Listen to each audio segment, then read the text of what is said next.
नमस्कार, मैं हूं प्रभु चावला। भारत के पहले non Congress prime minister Atal Bihari Vajpayee ji का 101 जन्मदिन मनाया जा रहा है। बहुत सारे प्रदेशों में उनके लिए काफ़ी फंक्शन हो रहे हैं, दिल्ली में भी हो रहे हैं। मेरा उनसे बड़ा घना परिचित था। इसी अवसर पर उनके साथ क्या क्या मेरी बातचीत होती हैं, उसके बारे में मैं कुछ प्रभुवाणी करूँगा।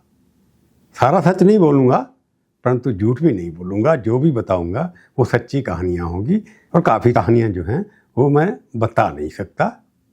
आप समझ सकते हैं क्यों। चलिए शुरू करता हूँ मैं एक पहली कहानी से। अटल जी अपने मित्रों के प्रति, अपने राजनीतिक दोस्तों के प्रति, अपने मंत्रिमंडल के जो लोग थे उनके प्रति, या जो मेरे जैसे पत्रकार हों उनके साथ वो कैसे बिहेव करते थे, उनकी एक छोटी सी घटना से स्पष्ट हो जाता है। वो भेदभाव बिल्कुल नहीं करते थे। 1999 में जब इंडियन एयरलाइंस का जहाज़ नेपाल से उड़ा करके 24 दिसंबर की बात है ये, 1999 में हाईजैक किया नेपाल से आईसी जो प्लेन था, उसको ला करके अमृतसर में उतारा गया, अमृतसर से कंधार ले जाया गया। उसके अंदर 150 से लोग थे, सड़कों पर प्रदर्शन हो रहे थे। अटल जी के घर के बाहर जो उनके रिश्तेदार थे प्रदर्शन करा रहे थे। कांग्रेस के लोग भी भड़का रहे थे कि क्या उनको छुड़ाना, कि अटल जी के लिए एक समस्या हो गई थी, क्या हम आतंकवादियों को छुड़ाएं, पकड़ें, या अपने जो देश के नागरिक हैं उनको मरने से बचाएं। बहुत बड़ी समस्या थी। और जब एक बार फैसला हो गया, हमारे उस वक्त विदेश मंत्री थे जसवंत सिंह जी, उनकी जिम्मेवारी लगाई गई कि आप जा कर के उनके साथ तय करिए, उनकी शर्तें जो हैं उनकी कुछ मानिए। तो इसलिए मोहम्मद अजहर को यहाँ से ले जाया गया एक स्पेशल जहाज के अंदर, वहाँ जा कर के छोड़ने के लिए। और अपने जसवंत सिंह जी उसको लेके जा रहे थे, और बाकी क्या लेके जा रहे थे मैं उसके बारे में चर्चा नहीं करूँगा। परंतु मैं जसवंत सिंह जी से मिला कि आप क्यों जाना चाहते हैं, आपके लिए अच्छा नहीं है या किसी और को भेजना चाहिए। उन्होंने कहा नहीं, मेरे को आदेश हुआ है। वहाँ से वो लोग कहते हैं कि जब तक जसवंत सिंह जब बड़ा मिनिस्टर नहीं आएगा तो हम आपके जहाज़ को नहीं छोड़ेंगे। परंतु मेरे लिए कुछ और समस्या थी। उस जहाज़ के अंदर कौन से पत्रकार जाएंगे, इसके ऊपर एक झगड़ा पीएमओ में हो रहा था। मैं उस वक्त इंडिया टुडे में काम करता था, मैं एडिटर था, तो मेरी जिम्मेवारी थी अगर पत्रकार जा रहे हैं तो मेरी तरफ से भी कोई ना कोई जाना चाहिए। मैं तो जाना नहीं चाहता था। जब पता लगा कि वहाँ पर किसी भी पत्रकार को नहीं लिया जा रहा, परंतु जसवंत जी के दफ्तर में कोई ना कोई ऐसा व्यक्ति था जो किसी एक एनडीटीवी या किसी एक टीवी चैनल के किसी एक विशेष पत्रकार को ले जाना चाहता था, मेरे को पता लग गया। मैंने जाकर के पीएमओ में उसका झगड़ा किया। मैंने कहा अगर एक पत्रकार को ले जा रहे हैं तो बाकियों को क्यों नहीं ले जाएंगे। तो मैंने ये बात सुनी, जब मैं अटल जी से बात तो डायरेक्ट कर नहीं सकता था, परंतु वहाँ पर ब्रजेश मिश्रा थे, उनके प्रिंसिपल सेक्रेटरी, उनसे बात की। उन्होंने कहा जी मैं इस बारे में नहीं पढ़ना चाहता कि ये फैसला जसवंत सिंह जी के मंत्रालय का है, मैं इसके अंदर नहीं पढ़ूंगा। मेरी अटल जी से रेक्स जो सीक्रेट फंड में बात बताई, मैंने उनको बताया कि अगर आप एक पत्रकार को ले जा रहे हैं तो बाकी पत्रकारों को क्यों छोड़ के जा रहे हैं। वो कम बोलते थे। उसे कहा मैंने आपकी बात सुन ली। थोड़ी देर बाद के पता लगा कि अटल जी ने आदेश दिया कि उस जहाज से उस पत्रकार को उतार दिया जाए। तो पत्रकार को वहाँ से उतार दिया गया और उस जहाज़ में कोई भी हिंदुस्तान का पत्रकार नहीं गया। ये अटल जी का सबके प्रति एक धोते का भावना था। मैं इसलिए बता रहा हूँ कि पत्रकारिता के प्रति उनके कई लोगों से कम से मिलते थे, परंतु किसी पत्रकार के खिलाफ नहीं बोलते थे, किसी के विरुद्ध ये बात नहीं करते थे। उनका तरीका था काम करने का। इंटरव्यू मैंने किए सबसे ज़्यादा पत्रकारों में, 4 इंटरव्यू मैंने जब प्रधानमंत्री से प्रिंट में किया। टीवी के लिए उन्होंने इंटरव्यू मना कर दिया कि मैं एडिटर साहब आपके साथ सीधी बात नहीं करूँगा क्योंकि आपका मेरा झगड़ा हो जाएगा। परंतु उन्होंने मेरे को 4 इंटरव्यू दिए। ये तो एक घटना सुना रहा हूँ। दूसरी घटना मैं ऐसी बताता हूँ जिसकी डेट नहीं, 1999 की बात है, जबकि सरकार गिरने के लोग कांग्रेसी लगे थे उनकी सरकार आने में। तो कई बार बीजेपी कार्यकर्ता जो समझते थे कि मैं अटल जी से मिलता हूँ, मेरे से कहते थे, बड़े नेता भी कहते थे कि अटल जी सोनिया गांधी के प्रति, गांधी परिवार के प्रति नम्र हैं, उनके खिलाफ कोई एक्शन नहीं ले है। भ्रष्टाचार के मामले उनके पीछे पड़े हुए हैं, उनके ऊपर इंक्वायरी होनी चाहिए, जैसे आजकल कितने सारे केस उनके ऊपर चल रहे हैं। और कोई लोग मंत्री भी जाकर के जाते हैं, घबराते थे उनसे जाकर के बात करने के लिए, क्योंकि वो ऐसी बातें सुनते नहीं थे। मैंने भी जाकर के कहा एक बार उनको कि पता आपको न होते हो। मैंने कहा मैं पत्रकार हूँ, मैं आपसे सवाल पूछ रहा हूँ। कि आपने चुनाव के दौरान, इलेक्शन के दौरान आपकी पार्टी ने सोनिया गांधी उनके भ्रष्टाचारों के बारे में बहुत कुछ कहा, आप इंक्वायरी क्यों नहीं कराते? उनको बोला, मेरे को सवाल एक छोटा सा 2 मिनट के अंदर 1 सेकंड के लिए ख़त्म कर दिया। मेरे को चाय पिलाई बिठा करके। अटल जी ने फिर कहा, एडिटर साहब, अगर मैं भी वही करूं जो कांग्रेस पार्टी करती थी, मेरे और कांग्रेस में क्या फ़र्क है? कांग्रेस पार्टी को जनता ने हरा दिया, कोई केस बनेगा वो मेरिट पे बनेगा, उस पर इंक्वायरी अपने आप होती रहेगी, प्रधानमंत्री इस मामले में इंटरफेयर नहीं करने चाहिए, ये मेरा सिद्धांत है, कह करके उठ के चल दिए। ये उनका एक व्यक्तिगत कारण कि अपने राजनीतिक विरोधियों को कानून को रास्ता लेने दो, let law take its own course.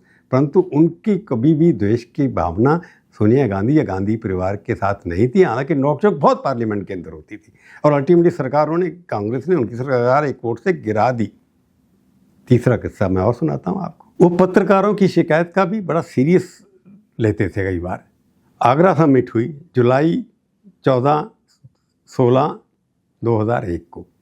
Parvez Musharraf आए हुए थे, आगरा में आए थे, वार्तालाप चल रहा था, ऐसा माहौल बन रहा था कि जैसे बहुत बहुत एकदम संधि होने वाली है, भाई भाई हो जाएंगे दोनों तरफ से। आगरा के जेपी होटल के अंदर उनका रखा हुआ था, उनको हम लोगों को अलग से रखा गया था। मैं वहाँ जा नहीं सकता था बिल्कुल, परंतु मैं तो जर्नलिस्ट था। जेपी होटल में किसी तरीके से मैं घुस गया वहाँ पर। उससे पहले मुशर्रफ साहब ने एक प्रेस कॉन्फ्रेंस की थी ओबरॉय होटल के अंदर। वहाँ पर जब कुछ एडिटर्स बुलाए गए थे, उसमें से मैं भी एक था। उसके अंदर ये चल रहा था, सारों का ये लग रहा था कि टीवी के माध्यम से बाकी जो पत्रकार थे जो चाहते थे कि पाकिस्तान से किसी प्रकार की संधि हो जाए, उन्होंने बात फैला दी। लाइव टेलीविज़न शुरू हो गए थे तब तक कि कोई ना कोई स्टेटमेंट आने वाली है। मेरे को लगा कि स्टेटमेंट नहीं आएगी, क्योंकि वहाँ पर जितने भी जर्नलिस्ट थे वो इस तरह के सवाल पूछ रहे थे जैसे लगता था कि मुशर्रफ साहब मान जाएंगे। परंतु एक सवाल किसी व्यक्ति ने पूछ लिया उनसे, मुशर्रफ साहब, क्या आप कश्मीर का मामला डिस्कस करेंगे कि नहीं करेंगे? उन्होंने कहा, हाँ बिल्कुल, कश्मीर का मामला हम डिस्कस करेंगे। उसके बाद जितने वहाँ के पत्रकार थे, वहाँ एक टीवी चैनल ने तो वहाँ पर लाइव करना शुरू कर दिया था। लाइव करने के बाद उन्होंने स्टूडियो बना रखा था। उन्होंने वहाँ से फटाफट 4 वहाँ बड़े बड़े पत्रकार, उनसे 2 अभी हैं नहीं, मेरे मित्र थे, उन्होंने शुरू कर दिया कि एक स्टेटमेंट, जॉइंट स्टेटमेंट आने वाला है और मुशर्रफ साहब उसके बाद स्टैंड कर अजमेर शरीफ चले जाएंगे। परंतु मेरे पास, मैं उससे आज तक के लिए काम करता था, मैंने वहाँ पर फ़ोन के ऊपर, फ़ोनों कहते हैं उसको, फ़ोनों के ऊपर उसको जवाब दिया कि ये नहीं आने वाला है, क्योंकि बाकी पत्रकार कश्मीर का मामला मुशर्रफ उठाएंगे, इस बारे में चिंता नहीं कर रहे थे। परंतु मैंने लाइव आज तक के लिए कहा कि कश्मीर का मसला उठाया जाएगा। मैं होटल में पहुंचा नहीं था कि अटल जी का डायरेक्ट फ़ोन, पहले तो मेरे को वहाँ पर यशवंत सिन्हा थे फॉरेन मिनिस्टर, उनका फ़ोन आया, ये बात सच है क्या? यह मैंने कहा बिल्कुल सच है। उसका उन्होंने मेरे अटल जी से बात कराई। अटल जी ने कहा कि ये बात सच है। मैंने कहा को डायरेक्ट कॉन्टैक्ट, क्योंकि वो किसी के ऊपर विश्वास नहीं करते थे कि टेलीविज़न जैसे आजकल चलता है उस तरह से नहीं करते थे। मैंने कहा यही कहा ना जो सुना, मैं आपको बता रहा हूँ। उसके बाद वो लंच के बाद जो मीटिंग होने वाली थी कैंसिल हो गई और मुशर्रफ साहब अजमेर शरीफ जाने के बजाय सीधे पाकिस्तान लौट गए। परंतु मेरे साथ बड़ी बुरी हुई, क्योंकि मैंने ये बात डिक्लेयर कर दी, बोलना शुरू कर दिया। मैं होटल में घुसा हुआ था, वहाँ से मेरे को एक वहाँ के अधिकारी ने, जो मैं उसका नाम नहीं ले जाता, मेरे को लॉबी से एसपीजी से कह करके बाहर निकलवा दिया।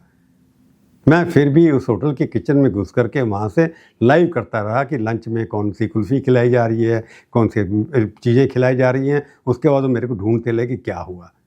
उसका रिज़ल्ट ये हुआ कि प्राइम मिनिस्टर, मैं ऑफिस जाता था कभी कभी, मेरे ऊपर 1 साल का बैन लगा दिया गया।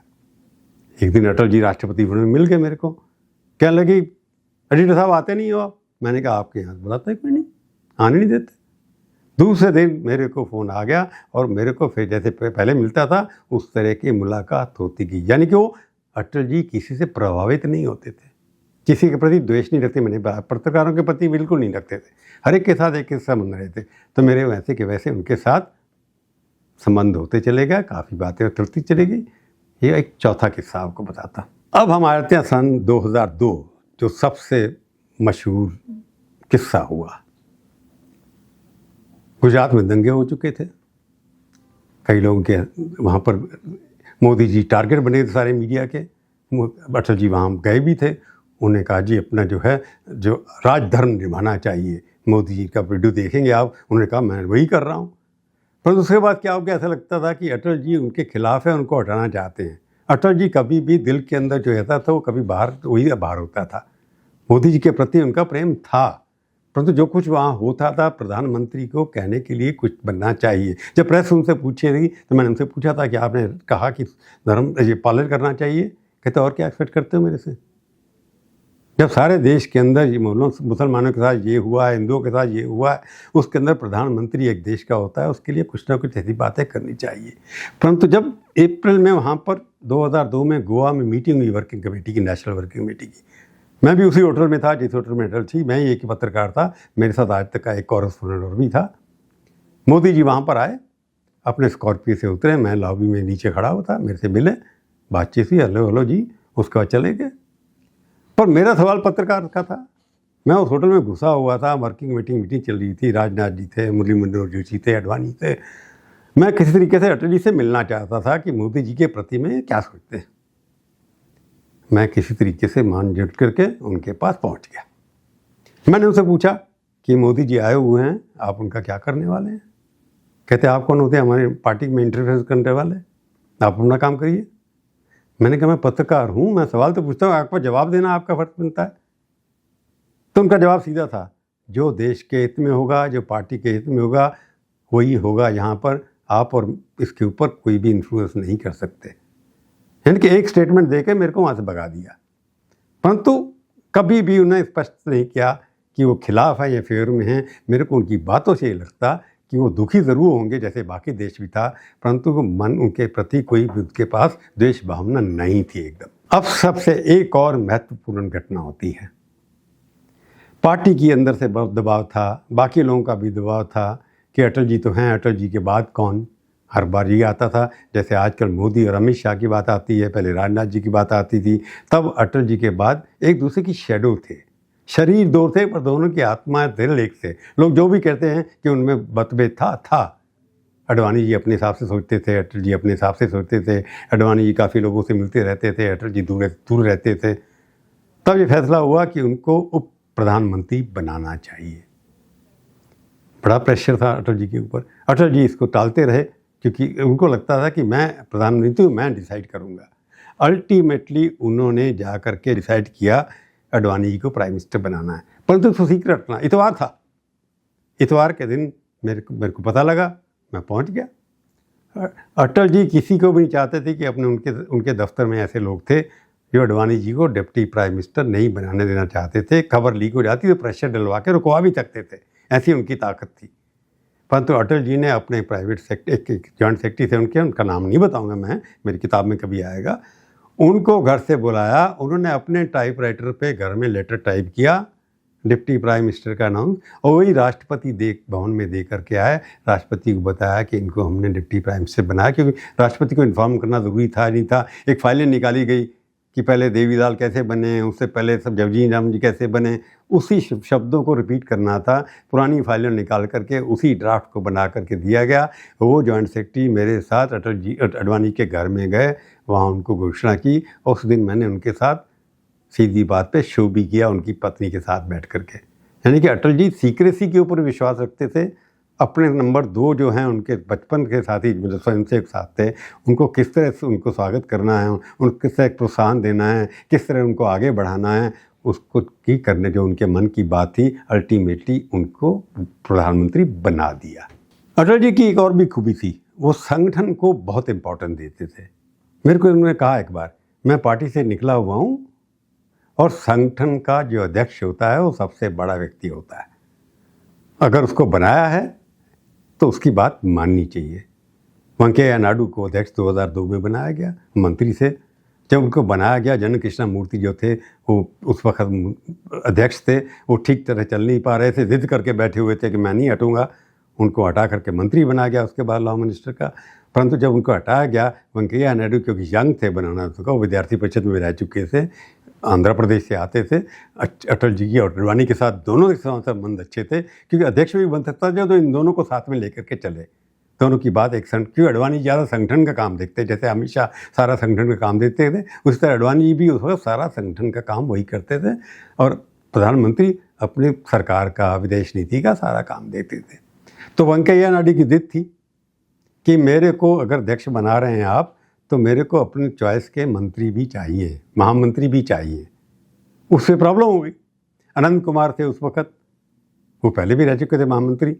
उसका अरुण जेटली थे, वो भी महामंत्री थे, वो लॉ मिनिस्टर थे या कॉमर्स मिनिस्टर, मुझे याद नहीं इस वक्त। एक दो लोग और भी थे जिनको वो चाहते थे वेंकैया नायडू कि उनके साथ जनरल सेक्रेटरी बनाया जाए। अरुण जेटली क्योंकि सरकार में भी अच्छा काम करते थे, वक्ता भी अच्छे थे और मास्टर स्ट्रैटेजिस्ट थे इलेक्शन लड़ाने में, लोगों को मिला जुला कर रखने में। तो अरुण जेटली को भी लाने की बात थी कि अरुण जेटली को जनरल सेक्रेटरी बनाया जाए। परंतु अडवाणी जी या कुछ लोग ऐसे थे जो चाहते थे कि अरुण जेटली का प्रयोग सरकार के अंदर अच्छा हो सकता है, पार्टी में उतना नहीं होगा, पार्टी में सहयोग करते ही रहेंगे। परंतु जब वेंकैया नायडू ने कहा अटल जी को कि मेरे को अरुण जेटली अनंत कुमार चाहिए, तो वेंकैया नायडू के कहने पर उन्होंने अरुण जेटली मन से जाने के लिए तैयार नहीं थे, क्योंकि वो भी समझते कि सरकार में उनका काम अच्छा और वो कर भी अच्छा काम रहे थे। परंतु जब जैसे ही अध्यक्ष ने कहा कि मेरे को इनको महामंत्री बनाना है, उनको वहाँ से इस्तीफा दिवा करके पार्टी का जनरल सेक्रेटरी बनाया गया। तो अटल जी संगठन सरकार से ऊपर है, ये मान करके चलते थे। ये आखिरी एपिसोड तो मेरे लिए भी हैरानी की बात है। उसका समाधान, उसका पूरा आंसर मेरे को आज तक नहीं मिला। 15 साल खोज करने की कोशिश कर रहा हूँ, क्योंकि कोई भी जवाब देने के लिए तैयार नहीं है। जिनसे जवाब चाहिए था प्रमोद महाजन, वो बेचारे हैं नहीं। तब भी मैंने पूछा था, उन्हें जवाब नहीं दिया था। काफ़ी लोगों ने इसे पूछने की बात की, पर जो अटल जी ने मेरे को बताया मैं उसके बेसिस पे कह सकता हूँ। इसमें कंफर्मेशन की बात नहीं करूँ, अटल जी की ज़ुबानी मैं उनकी कहानी बता रहा हूँ आपको।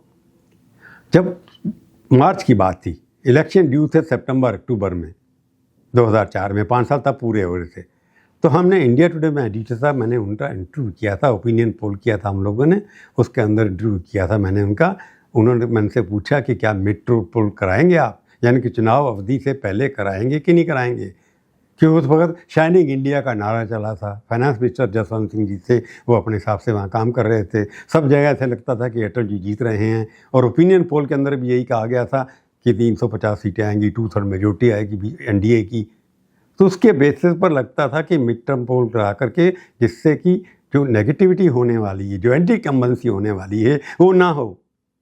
ये मिड टर्म पहले हो सकते हैं, और पार्टी के बड़े बड़े लोग, प्रमोद महाजन, वेंकैया नायडू, अरुण जेटली, अडवाणी जी या बाकी जो लोग थे, उनका भी ये मत था कि मिड टर्म पोल होना चाहिए। तो मैंने अटल जी से पूछा कि मिड टर्म पोल होगा कि नहीं। इंडिया टुडे मैंने लिखा उस वक्त, जब इशू निकला उन्होंने कहा नहीं, मिड टर्म होने की संभावना नहीं है। जब इंडिया टुडे का इशू मार्केट में आया, उससे एक दिन पहले अनाउंस हो गया मिड टर्म पोल होने वाले हैं। मैं अटल जी के पास गया था, आपने तो मेरी क्रेडिबिलिटी ख़राब कर दी। वो कहते तुम्हारी क्रेडिबिलिटी कहाँ ख़राब हुई, तुमने तो मेरा इंटरव्यू कोट किया है, जो मैंने बोला वही लिखा है आपने। तो लोग तो यही सोचेंगे कि मैंने आपको, पॉलिटिशियन का काम होता है बहका देना, मैंने आपको बहकाने की कोशिश तो नहीं की। मैंने जो लगता था उस वक्त 15 दिन पहले जो फैसला हुआ था, मैंने आपको बता दिया। अब क्यों हुआ, कैसे हुआ, क्यों लोग लगता है अब चुनाव कराने से पहले हो सकता है, मैंने करा दिया। अब बाकी जो है, आप बाकी लोगों से पूछिए क्यों हुआ है। जो उन्होंने कहा, मैं पार्टी का सदस्य हूँ, जो पार्टी का फैसला है उसी हिसाब से मैंने घोषणा कर दी। और साथ में एक ये बात का, ये चुनाव हम हारने वाले हैं, और चुनाव हार गए। जबकि ओपिनियन पोल ये कह रहे थे कि वो जीतेंगे। तो अटल जी दूर की सोचते थे। अटल जी व्यवहार किससे कैसे करना है, कैसे करते थे। कम बोलते थे, द्वेष की भावना नहीं थी, परंतु कम बोलना ही सबसे ज़्यादा बड़ी ताकत थी उनकी। इसलिए 6 साल उन्होंने राज किया। 1999 में सरकार 1 वोट से गिरी। मेरे को याद है, मायावती उनके साथ ब्रेकफास्ट करने आई थी। मायावती ने कहा था मैं वोट आपको दूंगी, और अटल जी ने कहा था मेरे को उसी दिन कि हमको वोट नहीं देगी। उनको सब समझ आ जाता था, परंतु वो अपने कम बोलने की वजह से उनके सारे विश्व के अंदर लोग रिस्पेक्ट करते। आज भी उनकी मृत्यु होने कितने साल हो गए हैं, अभी भी वोट लेते हैं। तो मोदी जी के बाद कौन सा प्राइम मिनिस्टर सबसे पॉपुलर था, उनको गए हुए 20 साल से ज़्यादा हुए हैं। अटल बिहारी वाजपेयी भी अब हिंदुस्तान की हिस्ट्री में बहुत पॉपुलर प्राइम मिनिस्टर माने जाते हैं। उनको अभी भी लोग स्टेट्समैन मानते हैं, सबसे बड़ा पॉलिटिशियन मानते हैं। बीजेपी के थे, परंतु लोग उनको सारे देश का प्रधानमंत्री मानते हैं। आज की प्रभुवाणी में केवल इतना ही। ये मेरा 100वां एपिसोड था। मैंने कहा कि ऐसी बात ही करनी चाहिए जिसको लोग सुने कहानियाँ। इसमें से मेरी ये वर्जन है, हो सकता है इसमें कई बातें गलत हों, कईयों का और वर्जन हो उसके अंदर, परंतु जो मैंने सुना उनसे मैंने आपको बता दिया। अटल जी नहीं हैं, परंतु मैं उनका बहुत बड़ा एडमायर रहा हूँ और कभी उन्होंने मेरे साथ कोई गलत नहीं काम किया। परंतु अटल जी जैसा स्टेट्समैन हिंदुस्तान को बहुत कम ही मिलेगा। आज की प्रभुवाणी मैं यही समाप्त करता हूँ। धन्यवाद। फिर मिलेंगे, किसी और विषय पर बात करेंगे। जाने से पहले एक बार फिर मेरी प्रार्थना, आप मेरे चैनल को देखिए, सब्सक्राइब करिए, टिप्पणियाँ लिखिए, अच्छी बुरी खट्टी मीठी, मैं सब पढ़ूंगा, बुरा नहीं मानूंगा। धन्यवाद। जय हिंद।